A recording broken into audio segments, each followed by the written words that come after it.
30 secondes. Merci, Madame la Présidente. Ça me fait plaisir de prendre la parole pour débattre du budget 2018-2019 du gouvernement. Je vais aborder le budget sous l'angle notamment du développement des régions et surtout des impacts sur le comté de Gaspé qui fait partie de la région administrative Gaspésie-de-la-Madeleine. Vous savez, beaucoup d'enjeux majeurs sont présentement d'actualité dans la région de la Gaspésie, plus particulièrement dans le comté de Gaspé, notamment au niveau des transports. Donc, le budget, bien qu'il prévoie certaines mesures au niveau transport, est nettement insuffisant en regard des besoins qui sont présents sur le terrain. Je vais commencer d'abord avec le transport terrestre. Vous savez, la route 132 ceinture la péninsule gaspésienne, c'est une route au-delà de 600 km linéaires et énormément de besoins de reconstruction sont prévus depuis plusieurs années. Malheureusement, les budgets ne sont pas au rendez-vous. Pour vous donner un exemple, en 2014, le budget d'entretien du réseau national au niveau transport, principalement la route 132, s'est abaissé à 84 millions de dollars.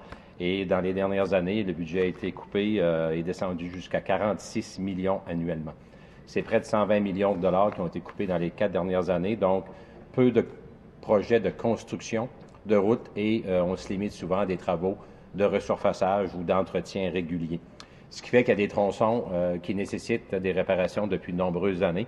Je pense aux tronçons du secteur de l'Estran, Grande-Vallée, Petite-Vallée, Cloridum, Rivière-Madeleine, un secteur très escarpé qui dessert des centaines de travailleurs du secteur de l'Estran qui doivent se rendre à Gaspé quotidiennement pour travailler. Et la route est vraiment dans un état inacceptable. Également, un projet qui retarde depuis 30 à 40 ans. On parle du secteur de Pointe-Navarre, en banlieue de Gaspé. Il y a des gens de Saint-Majorique, de Rivière-Nord qui utilisent ce tronçon-là. C'est un des tronçons les plus fréquentés de la Gaspésie quotidiennement. Et le travaux de reconstruction de la route, une route qui est localisée le long du littoral, dans un secteur d'érosion très actif, ne fournit plus à la demande. Donc, un dossier qui remonte, écoutez, à 30 à 40 ans. Malheureusement, rien de prévu dans le PQI ni dans le budget pour ce tronçon de route dans le secteur de Pointe-Navarre qui est attendu depuis très longtemps. On parle de la dimension de sécurité notamment. J'aimerais également dire quelques mots sur le dossier ferroviaire.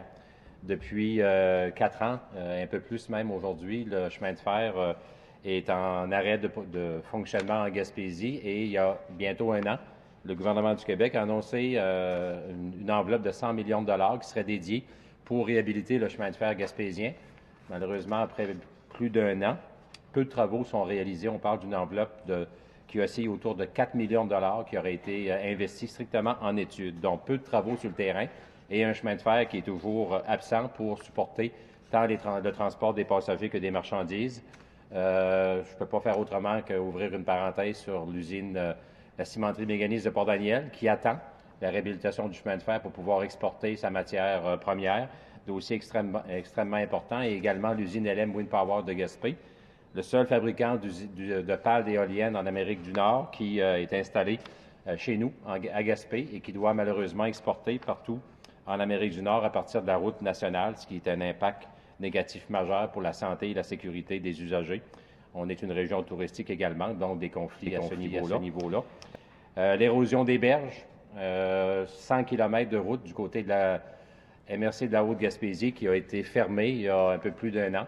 On attend toujours des développements majeurs pour savoir qu'est-ce qu'on fait avec cette route-là qui est extrêmement importante. C'est la route principale qui dessert l'ensemble du secteur nord de la Gaspésie et beaucoup de tronçons méritent d'être refaits en totalité. Également, à ce niveau-là, beaucoup d'attentes, mais peu de budget précis pour la reconstruction de secteurs d'érosion. Donc, je vais m'arrêter ici. Le temps est malheureusement écoulé et malheureusement, au niveau du budget des transports, beaucoup de manques en Gaspésie et j'espère que le gouvernement prendra des moyens pour rétablir la situation dans les meilleurs délais. Merci, M. le Président. On vous remercie, M.